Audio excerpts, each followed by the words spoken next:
Sebenarnya guru ini cita-cita. Iya, dari dulu tuh udah karena, oh enggak. Saya dulu mau jadi pengacara. Rencananya ke depan menyiapkan anak ini atau kita mempersiapkan generasi Z, milenial dalam menyongsong era digital yang beradab dan berilmu. Jadi anak itu bukan bodoh, tapi semuanya pintar. Makanya kita nggak boleh di kurikulum Merdeka ini melabeling anak. Yang pertama, nak, adab itu harus kita bentuk, ya. Karena tanpa adab, kemanapun kamu pergi, itu nggak bisa berhasil, nak. Ya kayak saya kan, mama itu seperti Tuhan kedua. Gitu. Oh wow. Ngebahas ringan, profil tokoh inspiratif, ngerepotin. Assalamualaikum warahmatullahi wabarakatuh. Selamat sore semuanya. Selamat datang di episode pertama Ngerepotin, ngebahas ringan profil tokoh inspiratif. Ini spesial di episode pertama ya. Ini bintang tamu yang pertama kita ini pastinya udah spesial banget kita siapin, karena bintang tamu kita ini sangatlah fenomenal. Jadi kita spill dikit ya. Beliau ini adalah seorang kepala sekolah muda se-SMP negeri di Kota Medan. Jadi hari ini kita mau mengulik jalan ninja beliau. Masih muda kok bisa jadi kepala sekolah, gimana ceritanya? Pasti semuanya penasaran. Ini tanpa berlama-lama lagi, kita sapa di samping saya ada Bapak Awal Ihsan Porkas Harahap MPD. Halo Pak Ihsan. Iya. Apa kabar? Baik, sehat ya. Ini kalau dipanggil Bapak kayaknya senior banget gitu ya. Kan ceritanya tadi kepala sekolah muda gitu ya. Ini enaknya dipanggil apa nih? Manggil abang juga boleh. Panggil abang, Bang Ihsan. Oke, ada nama panggung mungkin Bang Ican atau? Kalau nickname nama kecil Ican. Bang Ican. Iya. Oke, jadi ada panggilnya Bang Ican boleh ya? Iya, boleh. Bang Ican. Bang Ican ini asalnya dari mana, Bang? Saya kelahiran dari Medan, cuman suku Batak. Suku Batak. Oke, Harahap. Tapanuli Selatan. Iya. Oke. Jadi Bang Ihsan, hari ini kan kita mau ngobrol tentang jalan ninja. Jalan ninja menjadi kepala sekolah muda. Ini pasti banyak banget yang penasaran ya kan. Iya. Jadi kita mulai dengan yang paling awal banget nih. Sejarah pendidikannya Bang Ican. Boleh dong di-share ke kita ya kan, Bang Ican ini dulu SD-nya di mana sampai akhirnya selesai kuliahnya di mana gitu, Bang? Baik, itu kan apa nih saya panggil? Alia dong. Mbak Alia. Jadi saya kelahiran dari Medan, itu sekitar 40 tahun yang lalu. Masih muda banget ya, muda. beneran Jadi, muda. Berarti udah confirm ya kepala sekolah muda ya. Benar. Jadi saya di SD negeri di 07689 dekat rumah di Medan. Kemudian lanjut ke SMP Negeri 15 Medan. Kemudian lanjut ke SMA 8 Medan. Oke, di SMA 8. Ikut UMPTN ya. Pilihan kedua masuk ke Unimed. Iya. Oke. S1-nya. Kemudian 2007 selesai, saya lanjut ngambil S2 di Unimed juga. Jurusan teknologi pendidikan. Iya. Habis itu dari jurusan teknologi pendidikan? Coba CPNS di tahun 2008 itu di Batubara dan alhamdulillah lulus. Jadi saya awal 2009 sudah di Batubara. Saya 10 tahun di sana. 10 tahun di Batubara. Setelah itu baru saya pindah ke Medan mutasi. Oke.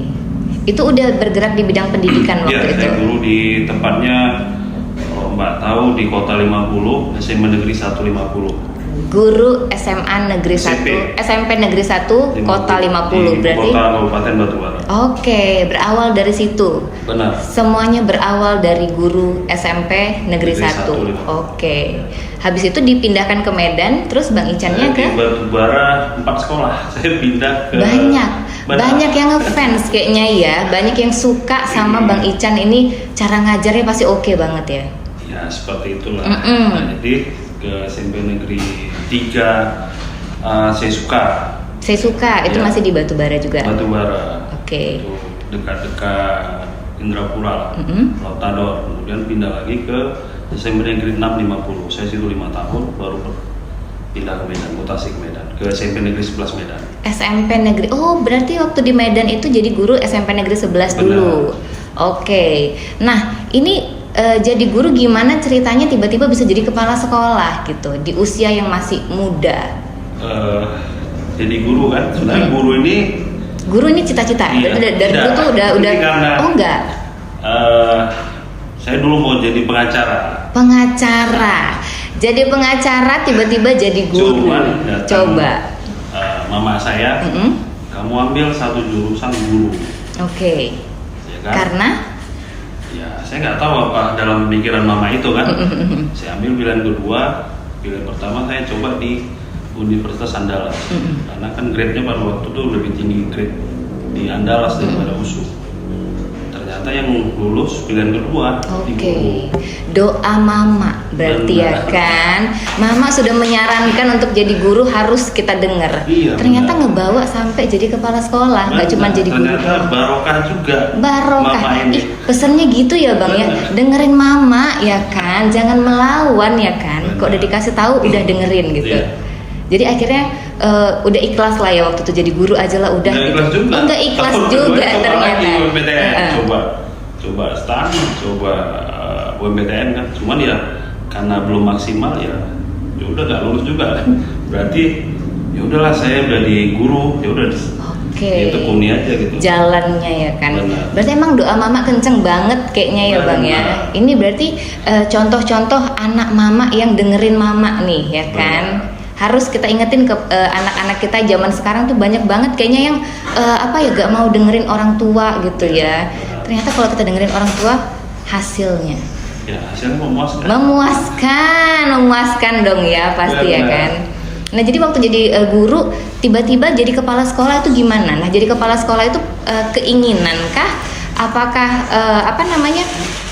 sesuatu yang memang terjadi begitu saja? Gitu? Tidak, karena kan saya pindah ke Medan. Mm-mm. Saya nggak mau jadi guru. Oke. Minimal 2 tahun saya berpindah atau jangan stay di guru aja, jangan stuck di guru aja.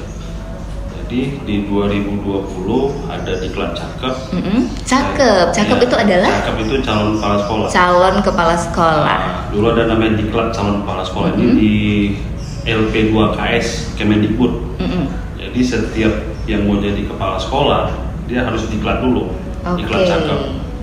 Jadi kalau nggak diklat dia nggak bisa sebagai syarat utama. Nah ini Dia ada ngikutin. energinya nomor NRKS, nomor register kepala sekolah. Oke. Nah, Waktu ibaratnya mendaftar SIM-nya itu. ya. Oh SIM-nya ada juga ya ternyata Ada. ya. Pas daftar jadi cakep itu memang keinginan Benar. sendiri. Iya. Secara sadar. Benar. Secara sadar benar ya. Benar. Berarti memang waktu itu udah keinginan sendiri. Ini kayaknya nggak pengen jadi guru terus gitu ya. Benar. Jadi harus ada peningkatan lah. Jangan perlu kita pindah kota besar hanya jadi guru aja, ya sama aja seperti saya di daerah kan. Oke. Pengen ada yang Iya. berubah ya. Berubah. Nah, Gitu. Jadi akhirnya mendaftar untuk menjadi Diklat cakep saya Oke. ikuti ujian, ternyata alhamdulillah lulus. ya ampun tuh Iya. lagi-lagi doa mama ya. Kalau anak soleh campur doa mama itu kayaknya udah klop ya ini dia perpaduannya gitu ya kan. Nah, jadi lulus ya udah di 2020 di bulan Oktober mulailah diklatnya. Oke, diklatnya berapa lama itu bang? Itu sekitar 3 bulan. 3 bulan. 3 bulan. Oke. Sekitar 250 JP lah. 250. 20 jam Oke. belajar. Itu diikutin semua ya? Harus kalau Harus nggak diikutin lulus lah. semua. Oke, berarti Syaratnya harus itu. Oke, berarti jadi kepala sekolah ini panjang banget ininya ya, apa namanya? Panjang. Prosesnya ya. Jadi kita harus lengkapi dulu syaratnya. Mm-hmm. Kalau nggak lengkap syaratnya nggak bisa. Syaratnya itu kira-kira boleh di-spill nggak, Bang? Minimal dia harus mengikuti diklat cakep. Oke. Kalau di sekarang itu minimal dia sudah mengikuti diklat guru penggerak. Oke, diklat guru penggerak juga ikut. Iya. Oke.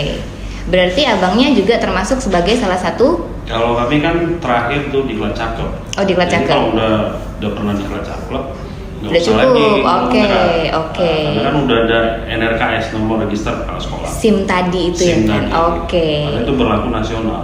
Jadi kemanapun dibawa SIM itu tetap berlaku, oke.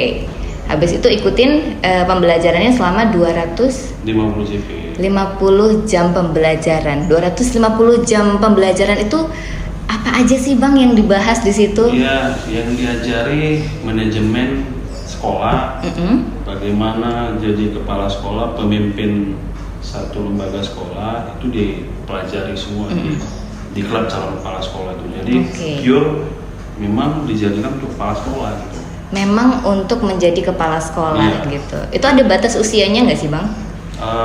Kemarin 56 paling. 56 ya. Iya. Paling tapi maksimal. kalau sekarang kan dia batas untuk guru penggerak maksimal 50. Kalau udah 50 lebih 1 bulan nggak boleh lagi. Oh 50 lebih 1 bulan juga udah nggak boleh lagi. Oke. Jadi di bawah 50 lah yang boleh ikut pelatihan guru penggerak. Oke.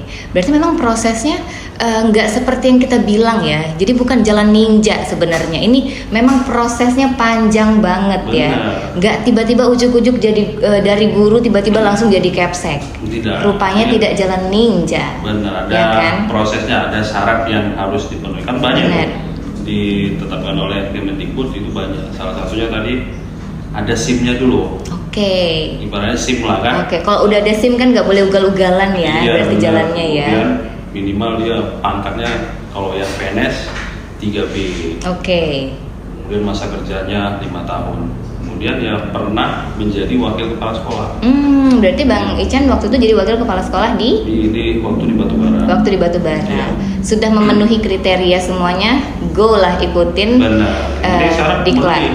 Oke. Syarat penuh ya udah kita bersaing sama orang lain. Oke. Tapi kalau nggak senjata kita nggak ada, gimana kita mau bersaing kan? Gimana kita mau pede kan? Benar, jadi sebelum bersaing memang harus punya pengalaman yang cukup dulu ya. Jadi Bang Ihsan sudah melalang buana kemana-mana, akhirnya memutuskan untuk ikut Diklat Cakep. Benar. Terpilihlah dari ratusan orang yang ikut, ratusan nggak sih itu yang ikutan Diklat? Ada, ya setas gitulah. Jadi itu dipilih, disaring untuk jadi kepala sekolah. Oke. Itu pun setelah Diklat Cakep, nanti ada lagi ujiannya. Kalau dulu Pemko Medan dia buat asesmen. Oke. Untuk jadi kepala sekolah kita ikut ujian tes tulis itu kerjasama dengan USU. Oke, ada kerjasama dengan USU juga untuk tesnya. Untuk menyaring layak nggak ini kepala sekolah di Medan. Jadi ikut ujian tulis, kemudian habis itu tes wawancara. Ini yang dibuat oleh pejabat Dinas Pendidikan dan Kebudayaan Medan. Oke. Setelah lulus tes barulah akhirnya ditetapkan posisinya maka diangkat jadi kepala sekolah. Jadi Bang Ihsan gimana rasanya? Apa sudah jadi kepala sekolah melewati semua proses panjang itu? Gimana rasanya Bang? Rasanya satu bahagia. Yes, bahagia lah ya pasti. Ya, yang namanya kita kepala sekolah pasti kan beban itu banyak. Ya sih banyak banget yang dipikirin beban pasti ya. Tapi jangan beban ini jadi hambatan juga. Mantep banget. Jadi beban ini kita jadikan bagaimana memajukan pendidikan Kota Medan. Benar banget. Karena kan kita bersyukur Bapak Wali Kota kita mendukung anak-anak muda untuk maju. Nah itu dia kata kuncinya ya kan. Berarti banyak dukungan untuk anak-anak muda ini biar bisa berkarya gitu. Benar. Ya kan. Jadi support sistemnya mendorong. Oke, jadi nggak kerja sendirian gitu Bang Ihsannya ya kan, nggak lelah sendirian. Jadi waktu pertama nih jadi kepala sekolah nih ya kan, yang terfikir di kepala Bang Ihsan adalah apa tuh? Yang terpikir saya harus bisa dulu komunikasi dengan guru yang ada di situ. Oke. Gimana kita mau bisa bekerja kalau nggak kita bangun dulu komunikasi. Jadi kalau komunikasi sudah baik, maka kita mau melakukan apapun di sekolah itu gampang. Mau mengembang apapun kalau komunikasinya baik pasti bisa sekolah itu maju. Memang kuncinya komunikasi. Benar. Ya. Kayaknya di semua aspek ya. Kalau di semua aspek itu dia memang komunikasi paling penting ya kan. Nggak cuma jadi kepala sekolah. Ini dalam hubungan kita sama teman-teman, sama pasangan juga kayaknya kalau komunikasi udah berantakan kayaknya semua kemana-mana sulit. Benar. Ya kan. Bener ya Bang ya. Ini selain komunikasi apa lagi nih Bang? Ya selain komunikasi ya kita harus bangun juga dengan yang di atas pimpinan kita, ya kan, kemudian ya dengan stakeholdernya lah, ya kan, kemudian ya kita lengkapi juga toolsnya, karena kan nggak mungkin kita mau baik kalau toolsnya nggak dilengkapi. Oke. Kayak nggak mau jadi reporter kalau nggak dilengkapi toolsnya, bisa nggak? Enggak kan? Benar, harus ada pendukung-pendukungnya. Pendukungnya. Benar. Jadi Bang Ican, sewaktu sudah menjadi kepala sekolah, banyak hal yang harus dipelajari lagi ya Bang ya, Benar. berarti ya. Karena kan yang mau kita bangun itu manusia, ya kan? Jadi membangun manusia ini nggak segampang membangun pagar. Jadi kan membangun manusia ini kan dia pasti ada kalau kita bilang A, belum tentu A sampai situ. Oke. Oh, jadi cara Jadi kita gimana, nyampeinnya pun A ini supaya sampai ke sana, ini yang kita butuhkan perangkat yang lain, perangkat benar. pendukungnya. Untuk Dan mendeliver pesan itu salah ya kan. satunya guru lah. Guru ini kan harus kita upgrade di zaman yang katanya 5.0 kan, menyongsong 5.0 sudah kan. 5.0. Jadi Ya kan? era digital kan. Jadi kan guru-guru ini kan banyak yang nggak melek teknologi. Benar. Tantangan buat Bang Isan juga itu sebenarnya ya. Benar. Jadi kan guru ini kan kita siapkan gimana dia bisa teknologi ini dijadikan untuk mempermudah pembelajaran.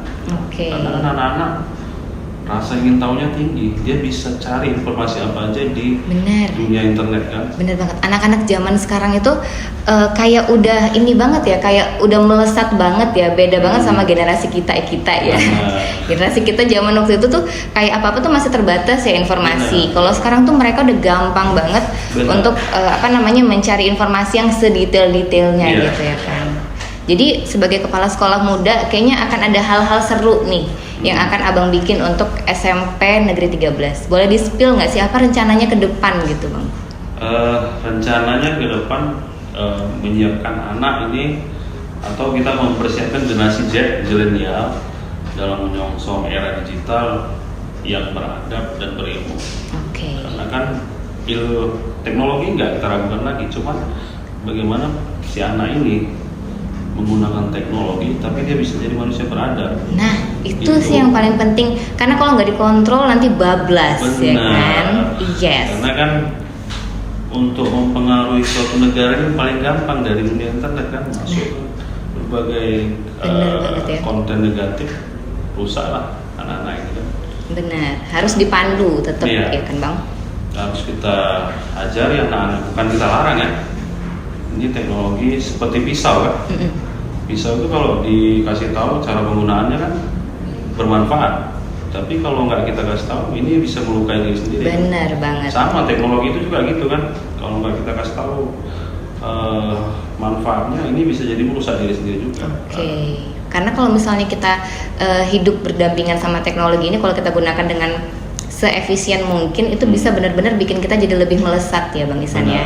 Gitu. Anak-anak sekarang tuh pinter-pinter banget ya kan. Apalagi sekarang itu kan anak-anak itu udah dikasih kebebasan ya dalam kurikulum baru kita ya. Kurikulum merdeka, kurikulum merdeka belajar. Itu anak-anak udah dikasih kemerdekaan ya kan, kemerdekaan untuk memilih. Ini kayaknya pengen deh belajar ini, pengen deh belajar itu gitu. Kan Abang sebagai kepala sekolah kan memfasilitasi itu gitu. Ada kesulitan nggak sih Bang di Abang waktu mengaplikasikan kurikulum merdeka belajar ini Bang? Tidak sih. Ya gini, kurikulum merdeka itu si guru membelajarkan anak sesuai kemampuannya. Ya kan, jadi kan anak ini kan ada 3 kemampuan, kita harus pahami dulu anak ini. Ada kinestetik, ada audiovisual, ada visual. Contohnya kakak suruh aja anak coba itu berapa jumlah space-nya. Ada kan dia pakai gerakan 1, 2, 3, 4, 5, 6, ya kan, kinestetik. Dia bisa belajar harus bergerak. Ada yang hanya mendengar aja. Ada yang audiovisual, dia melihat, mendengar. Jadi inilah yang harus dipahami dulu, yang kemampuan anak ini. Nah, jadi anak itu bukan bodoh, tapi semuanya pintar. Makanya kita nggak boleh di kurikulum merdeka ini melabeling anak. Melabeling anak ini peringkat 1, peringkat 2 ini pintar, enggak. Jadi anak itu semuanya sama, jadi pemimpin di dirinya sendiri. Jadi ya itu guru harus memahami apa yang mau dia buat untuk anak. Makanya si guru ya harus kita upgrade kemampuannya. Jadi kan tergantung gurunya sekarang. Bener banget Jadi sih. kayak ibarat filosofi kue kue itu enak jika si pembuat kuenya tahu pengetahuan buat kue. Nah, Nggak akan mungkin kan kue itu enak kalau si pembuat kue nggak tahu bagaimana membuat kue. benar. Sama Teknik ini, bikin anaknya kuenya. bisa pintar, Mm-mm. ya tergantung gurunya. Kalau gurunya oke, maka dia bisa buat anak ini beradab dan berilmu. Benar. Makanya di sekolah saya itu saya tulis di pintu gerbangnya, selamat datang generasi penerus bangsa. Ya kan, ya inilah generasi penerus bangsa ini. Jadi mereka harus dihandle juga sama guru-guru yang memang Iya. punya kemampuan untuk melihat potensi anak-anak ya kan. Benar. Jadi sekarang itu nggak monoton kayak dulu lagi berarti ya Bang ya. Kalau dulu kan belajar ya memang udahlah didikte apa yang dipelajarin gitu ya Iya. kan. Kalau sekarang guru-gurunya jadi lebih aktif, benar-benar sinergi ya antara guru sama anak-anak murid ya kan. Benar. Seru banget, apalagi dipandu sama kepala sekolah yang masih muda, energik ya kan. Ide-idenya pasti udah di kepala, udah pengen dikeluarin semua nih kayaknya ya Bang ya. Apa nih Bang? Tapi Rencana? kepalanya Hah? jangan dikeluarin. Oh tidak boleh, rupanya tidak boleh di spill ya kan. Nanti kita lihat saja ya kan. benar. Apa hasil dari ide-ide luar biasa kepala sekolah muda. Karena kepala sekolah muda ini apa ya, banyak banget ngasih perubahan ya Bang ya. Banyak Iya. banget ngasih perubahan baru di wajah-wajah sekolah yang dipimpin mereka gitu. Jadi banyak besar banget harapan kita kepala sekolah baru ini bisa ngasih nuansa baru gitu ya. Sekolah-sekolah jadi lebih mudah, nggak kaku kayak dulu lagi gitu ya kan. Lebih seru, belajar tuh lebih seru. Ke sekolah tuh kita nggak, aduh males sekali kok sekolah lagi gitu ya kan. Iya, benar. Tapi karena kepala sekolahnya asik banget, anak-anak tuh ke sekolah tuh jadi kayak, aduh hari ini sekolah nih gitu ya kan. Nggak mau nggak mau cabut, nggak mau libur gitu. Pokoknya setiap hari kalau bisa sekolah gitu. Karena bakal banyak kegiatan seru-seru juga di sekolah Iya. gitu Bang. Jadi, Ada banyak ekskul juga yang mungkin bakal kami dikembangin. di sekolah itu. Jadi kan gimana anak ini rindu dengan kelasnya. Benar. Karena kalau dulu kan cabut gitu. Iya kan. Apalagi ada tanda kutip guru killer dia Ah, takut. yes, benar. Jadi kan kalau sekarang tidak ada lagi paradigma seperti itu. Jadi Jadi anak-anak tuh anak-anak itu memang ya dia semangat dan Harus nyaman dulu ya. semangatnya kan semangat Benar. belajar. Kalau dia semangat belajar pasti nanti dia belajar sesuai dengan kemampuannya. Potensinya keluar Kayak semua di gitu sekolah ya. itu kan kita siapkan ekskulnya kayak seperti di SMP Negeri 13 ada karate, paskibra, kemudian tari, kemudian ada English Club. English Club ada juga. Kemudian apalagi tari ya tadi ya. Mm-mm. Kemudian banyak lagi gitu lah. Banyak lagi ya. Iya. Jadi kita pengen anak-anak tuh aktif juga ya di sekolah ya kan. Jadi anak-anak rindu, nggak cabut-cabut, nggak Iya. pengen libur. Kalau kayak hari libur tuh pengen sekolah gitu ya. Betul. Jangan ada hari Minggu deh kalau bisa gitu ya kan. Karena sekolah kita seru banget nih, SMP 13 Medan ini asik banget. Kita nggak pengen libur gitu. Kalau bisa Iya. setiap hari ketemu Pak Ican. Benar. Berarti kalau misalnya kan kita cerita kurikulum merdeka itu banyak banget pro kontranya ya Bang Ican ya. Banyak yang ngerasa nih ribet banget deh, ya ampun kurikulum yang satu belum beres, yang ini muncul lagi kurikulum baru gitu. Iya, kalau kita pahami kurikulum merdeka itu asik sebenarnya. Seru banget ya. Karena kan dia kita membelajarkan anak sesuai kemampuannya. Mm-mm. Jadi kita kan nggak susah sebagai guru. Hanya Nggak saja kan juga. si guru ini bisa nggak memahami karakter anak. Jadi misalnya dari 32 orang di kelas itu, kita harus pahami kemampuan dari 30 orang ini. Jadi kita treatment apa yang mau kita buat ke anak. Maka kan saya sebagai kepala sekolah ya fasilitator. Oke. Dia kan kayak kami di Senin itu upacara, Selasanya ada bimbingan konseling. Bimbingan konseling. Jadi anak-anak nanti guru BK-nya ini ngasih sebuah motivasi lah. Oke, ada materi setiap dari pagi. guru BK. Oke, setiap pagi. Bagi sekitar 40 menit sebelum pembelajaran. Mm-mm. Kemudian di hari Rabunya itu kami olahraga bersama. Olahraga bersama. Jadi Oke. guru sama anak-anak olahraga bersama. Kemudian hari Kamisnya itu literasi. Literasi. Literasi ini si anak boleh menampilkan kreativitas apa aja. Oke. Kita siapkan panggungnya. Mm-mm. Jadi Panggungnya anak-anak ini disiapin? memang talentnya yang tersalurkan. Oke. Oke, jadi bakat anak-anak juga guru-guru harus paham. Iya. Jadi menyalurkannya pun sesuai dengan bakat anak-anak Benar. gitu. Jadi anak-anak tuh nggak ngerasa bingung banget. Aduh, kita tuh nggak suka karate sebenarnya gitu. Jadi kita tuh pengennya nari. Kalau dulu kan kita nggak dipaksain ikut karate aja gitu ya kan. Iya, ini Kalau sekarang punya sesuai pilihan. kemampuan dia, sesuai Benar apa banget. kemauan dia untuk ekskulnya, ya dialah apa yang mau dia mau. Oke, jadi dia mengerjakan sesuatu yang dia suka dulu. Benar. Ya kan. Kalau udah suka berarti nanti yang dikerjain bakalan all out gitu Benar. ya. Asik banget nggak tuh Kepala Sekolah SMP Negeri 13 Medan ya kan, Pak Ihsan. Pak Ihsan, kalau misalnya nih kita ngobrol soal kurikulum Merdeka lagi nih, sebagai kepala sekolah muda ini kan pasti inovasi-inovasi baru nih ada dong gitu ya kan.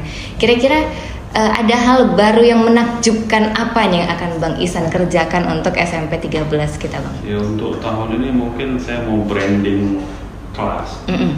Jadi kelas itu harus bisa membuat brand apa yang mau dia tonjolkan di kelas itu. Oke, project per kelas gitu. Iya. Oke. Jadi kan karena kami nanti ada setiap tahunnya itu ada program Spend 13 Fiesta. Oke, apa itu? Nah, di situ nanti Spend SMP Negeri 13 Oh, berpesta. Spenti, oke. Kalau bahasa Kumarnya itu panen raya. Panen raya, oke. Benar. Mm-mm. Jadi kan kalau udah belajar 1 semester kan panen. Oke, benar. Nah, jadi karya-karya anak Ditampilkan di situ, di oke. situ. Jadi kami buat Spend 13 Fiesta, program yang saya buat tuh Mm-mm. mulai dari Market Day. Mm-mm. Market Jadi Day. kita buat seperti pasar, ya kan? Mm. Jadi anak-anak itu dilatih jiwa entrepreneurship-nya. Oke. Jadi dia buat satu produk yang dia buat di situ, bukan sudah jadi dibawa Oke. situ, tapi misalnya kayak buat minuman, Ah. kemudian makanan bakso gitu, dia buat di situ. On the spot Nah, kita jadi kan dia namanya? jiwa entrepreneurship-nya muncul. Benar. Jadi anak ini memang kita bentuk supaya dia punya jiwa wirausaha juga kan. Oke. Kemudian untuk Spend 13 Fiesta, kemampuan si anak tadi yang setiap hari dilatih nanti dimunculkan di situ, nanti disaksikan oleh Ada orang kayak tua. pentas seninya gitu. Iya, Ih, seru benar. banget. Pentas seni, ada panen raya untuk apa Iya. yang udah dikerjain selama 1 semester Nah, gitu. jadi itulah Kumar ini. Mm-mm. Jadi udah belajar 1 semester, ya udah kita panen. Apa Oke, yang hasil hasilnya panen? apa nih Nah, gitu ini ya yang kan? kita tampilkan kan ke orang tua yang sudah didapat output dari anak-anak tersebut. Oke, 1 semester orang tua bisa langsung real ngelihat hasil belajar anak-anaknya Iya, benar. di bawah kepemimpinan Pak Ihsan. Iya. Yes. Jadi kalau misalnya itu kan tadi di sisi anak-anaknya ya Pak ya. Kalau kita bicara soal sisi gedungnya nih, sisi peremajaan sekolah gitu, ada nggak sih ide-ide baru Pak Ihsan yang kira-kira nih, oh, ini seru nih, kayaknya saya pengen bikin sesuatu yang beda nih, misalnya lapangan basketnya kita mural pakai sesuatu yang lucu gitu ya kan, atau misalnya dinding sekolah tuh kan polos-polos kita mural pakai desain-desain yang kekinian gitu. Ada di kemarin saya buat di naik tangga ya. Mm-mm. Itu kita buat seperti underwater kan. Underwater. Ya, jadi kayak mana kehidupan bawah laut itu di kanan kiri tangganya. Oke. Jadi kalau datang ke SMP 13 pasti sudah jadi itu kemarin. Kita main ya ke SMP 13 ya. Kita Itu lihat contoh satu aja teman ya, nanti kedepannya kita buat juga studio podcast seperti Mbak ini Studio kan. Jadi anak-anak ini jadi podcast. hostnya. Misalnya nih Mbak ini saya buat jadi tamu kan, narasumber. asik banget. Kita tunggu loh ini Ya, ruangan wawancari podcastnya. anaknya gitu. Oke, oh gitu. Benar. Oke, kita excited banget ya, selalu excited kalau misalnya sekolah Itu tuh. program saya ya kan. Oke. Tapi semoga bisa terrealisasi dengan segera dan tanpa hambatan ya, Bang Ihsan ya. Karena kan kami punya medsos, websitenya, jadi kan saya nggak digunakan. Iya, kalau sekarang kan kita tuh publish aja semuanya, benar, dan harus dilengkapi dengan fasilitas tadi gitu ya kan. Jadi walaupun sekolah punya anak-anak yang udah oke banget nih, yang semangat belajarnya udah tinggi banget karena sekolahnya seru, karena sekolahnya guru-gurunya asik juga, dan sekolahnya tuh berwarna gitu ya kan. Kita ngikutin gaya-gaya Pak Bobi ya, pakai mural di mana-mana, di mural gitu ya kan. Jadi bisa lebih berwarna. Benar. Kita di flyover bawahnya itu kita di mural gitu ya kan. Nah, sekolah-sekolah kayaknya Boleh juga tuh Pak Isan. Kalau misalnya kita mural di bagian-bagian tertentunya ya kan. Boleh. Jadi anak-anak ke sekolah tuh ada selain spot foto buat posting di Instagram, nanti dibikin hashtag SMPN 13 Medan. Tuh is bakalan hits langsung sekolahnya ya kan. Ayo nanti kita ngobrol. Boleh.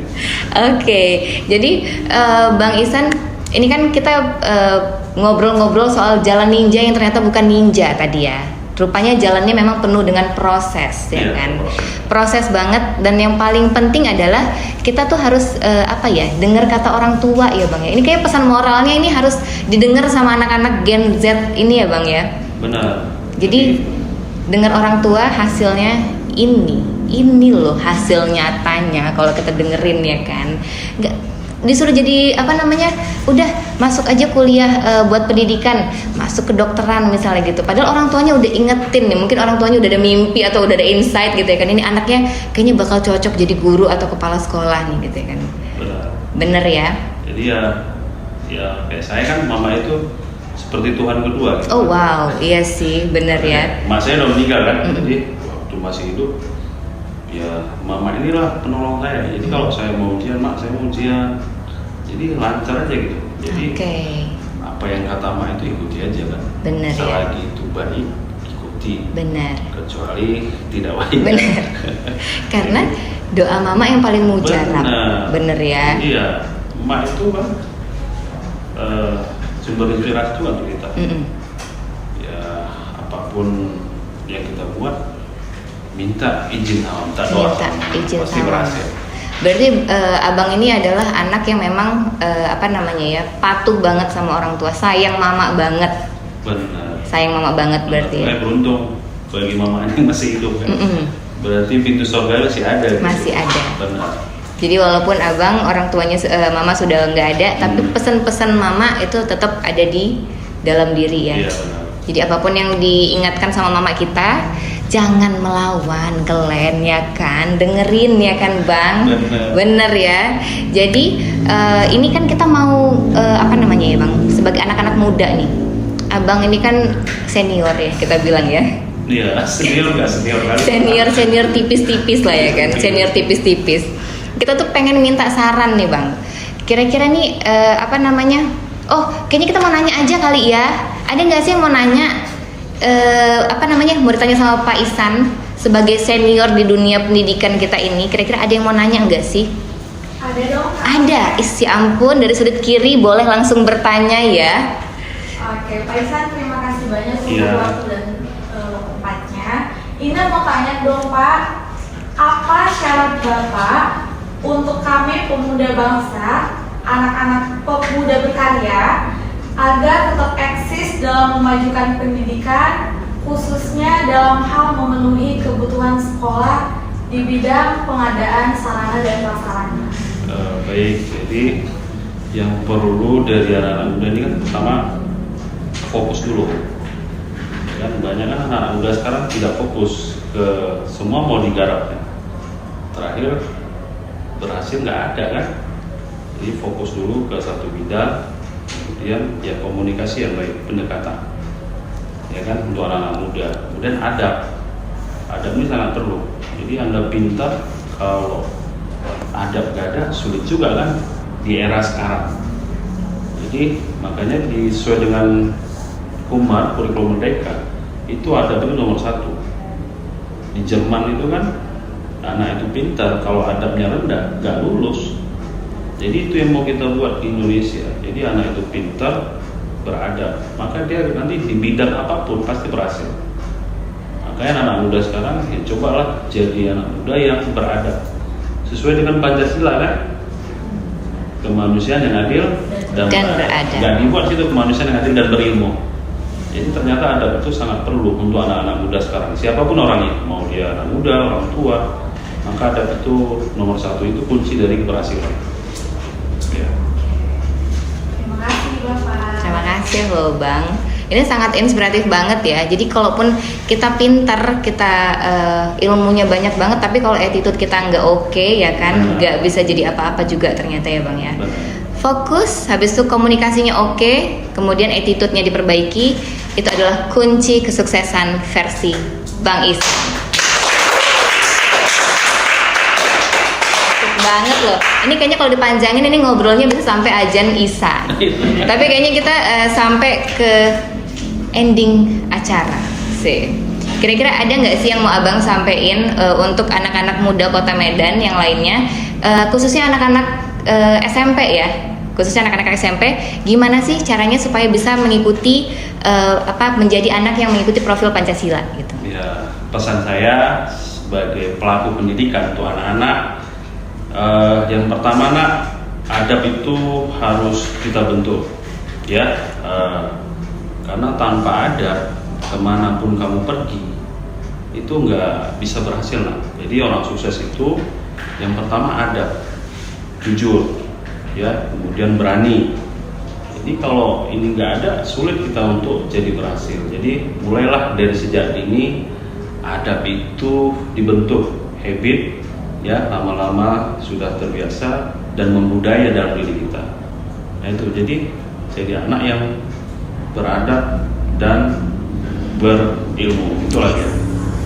Terima kasih loh Pak Ihsan. Ini benar-benar sangat menginspirasi ya, karena kan anak-anak zaman sekarang dengan gempuran teknologi, kita harapkan adab tetap yang jadi nomor satu. Benar. Ya kan, walaupun mereka secanggih-canggih apapun, kalau adab itu tetap harus kita ajarkan sejak dini di sekolah gitu. Benar.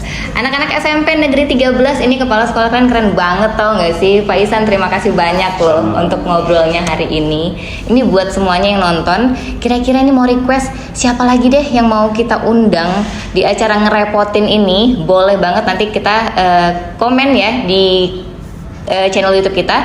Boleh langsung komen aja kira-kira pengen kepala sekolah mana atau tokoh siapa yang pengen kita undang buat dikulik-kulik hal-hal inspiratif dari mereka. Boleh banget langsung berkunjung ke kolom komentar kita. Terima kasih banyak Bang Ihsan, kita ketemu lagi next time. Kita tutup hari ini dengan mengucapkan alhamdulillahirabbil alamin. Assalamualaikum warahmatullahi wabarakatuh. Ngerepotin, ngebahas ringan profil tokoh inspiratif.